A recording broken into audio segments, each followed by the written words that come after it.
As a child of the 90s, I grew up in a bizarre period of the 90s of what I particularly remember, because in the 90s, especially if you're reading comic books or anything in general, there was this moment between sort of like 1993 to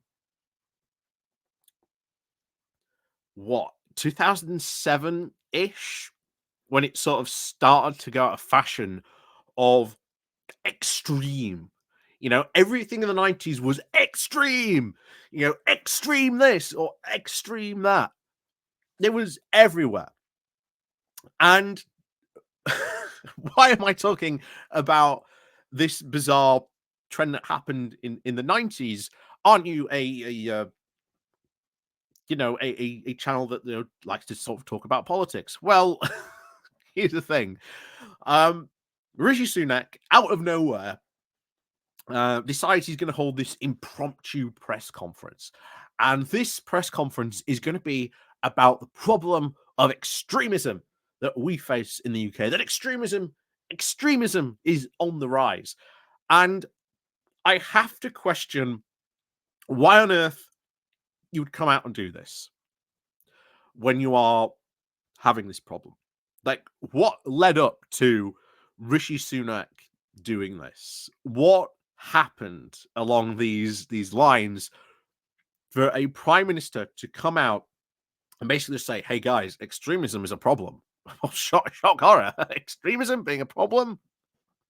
Although again, it depends on what type of extremism, but he very much referred to the term somewhat loosely in this regard.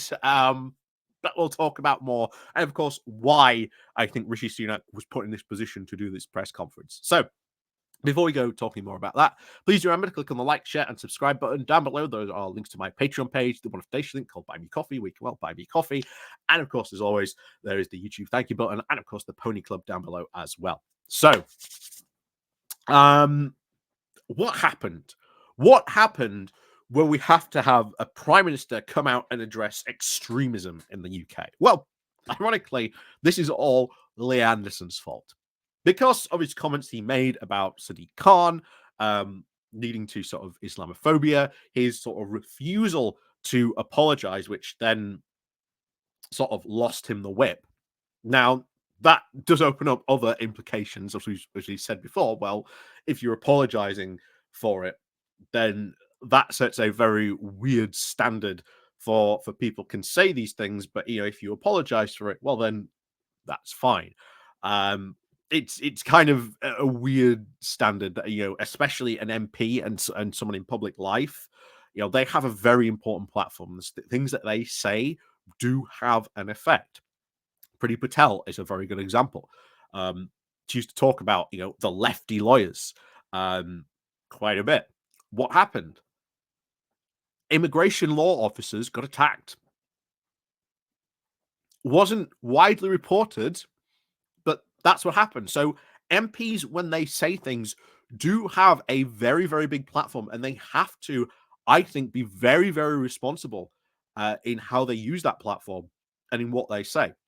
And that's why I've said before, I think George Galloway, getting the platform he has, is going to be a big problem. Like I say, we'll probably cover Galloway's nonsense in other future videos. So, watch out for those.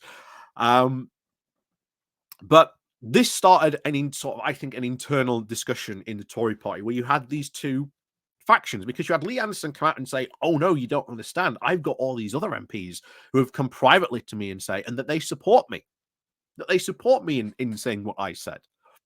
But this has been a long factor in the Conservative Party, this undercurrent that has been going on for quite some time, reported on. It crops up every so often, of Islamophobia in the Tory party, constantly happening again and again and again. And now it crops up under Rishi, with not this being said somewhere else where they can sort of, push it under the rug.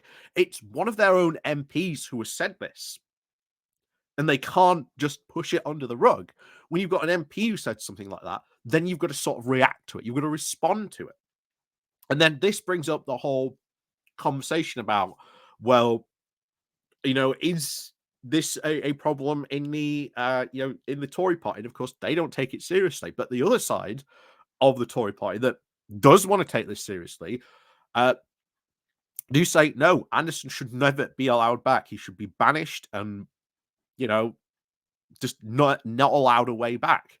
But we went over that piece in Conservative Home by that guy who was like, well, actually, it's okay because we sort of want Rishi, Lee Anderson supporters, and we should give him a way back, and it's okay because he's working class, so he again just complete excuse. And I think that was what led to Friday's impromptu press conference. And I think this was to try and attempt to calm things in the party. Because otherwise, and it still may be the case, that this just causes yet another split in the Tory party of those on the side of the more right-wing sort of extremists saying, actually, no, what Lee Anderson said was right, although we would never publicly come out and say it. But if a constituency member came up and said this to us, or we heard this about going on in local Conservative meetings, etc., we'd give it the old wink, wink, nudge, nudge, but we'd never say it ourselves. But that's the type of rhetoric that they want to go towards. We've talked before about why this is happening. It's the UKIP infiltration. They are terrified of Farage. They are marching to sort of his drumbeat, which Farage is absolutely loving, by the way. And then you've got the other side of the party who are like, no, you are discounting a large section of the public. And as an MP, you are expected to serve all members of your constituents, regardless of whether they did or didn't vote for you, or what their religion is, etc. So, if I was like, the head priest of the flying spaghetti monster religion, and I was wearing my, my colander and pirate gear, ramen, may you all be touched by his, noodly appendage.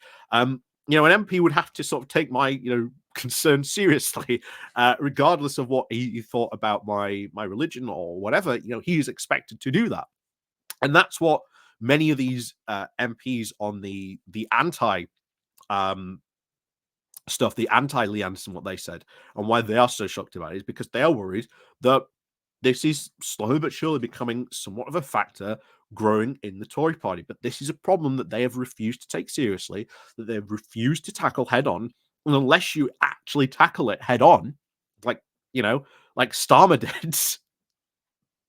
and bear in mind, Corbyn also tackled the problem. He didn't deny that there's an anti-Semitism problem. He tried to tackle it. Starmer, I think, seems to have tackled it a bit more effectively. But you would never see that type of attempt to tackle that problem in the Tory party because they are so terrified that if they did that, they would then lose a lot of their supporters, a lot of that UKIP infiltration, and of course, this would then become a big problem. And I think it was Caroline Lucas who said, I think on the recent Question Time, that they are terrified. They are terrified of a large-scale defection of Tory MPs to Reform UK. That is what they are terrified of. And as a result, they are now having to dog whistle, or in this case, as you said, foghorn, that, now everyone can hear it. So it is a bit of a problem. And this is why you get Rishi Sunak coming out and doing an impromptu press conference about extremism, because he's trying to sort of pacify and play both sides. And the thing is, Sunak cannot do this. He is not the type of person who can play both sides. He is not a Boris Johnson, who Boris Johnson could and sort of had that ability, although that ability, if he had stayed in power or like Partygate had never sort of come to prominence or anything like that, his ability to be able to sort of, keep those two plates spinning while walking that tightrope would have become increasingly harder as the tightrope he was walking along would just become thinner and thinner and thinner. So even he was eventually doomed to fail. But Rishi Sunak can't do this. He's a weak leader, and it just shows how weak he is that he can't come out and sort of say, "Okay, we're going to tackle this problem seriously. We're going to deal with these offenders, and we're going to sort of set out, rules, things, and regulations about why you can't do that." Because if he did that, he'd upset his right wing of the party, and they might defect to Reform UK. So Rishi Sunak, once again, weak prime minister, weak leader, and just can't do anything. And yet, this once again is the government that we are stuck with for the time being. Anyway, as always, thank you very much for watching. And of course, as always, we'll see you all next time.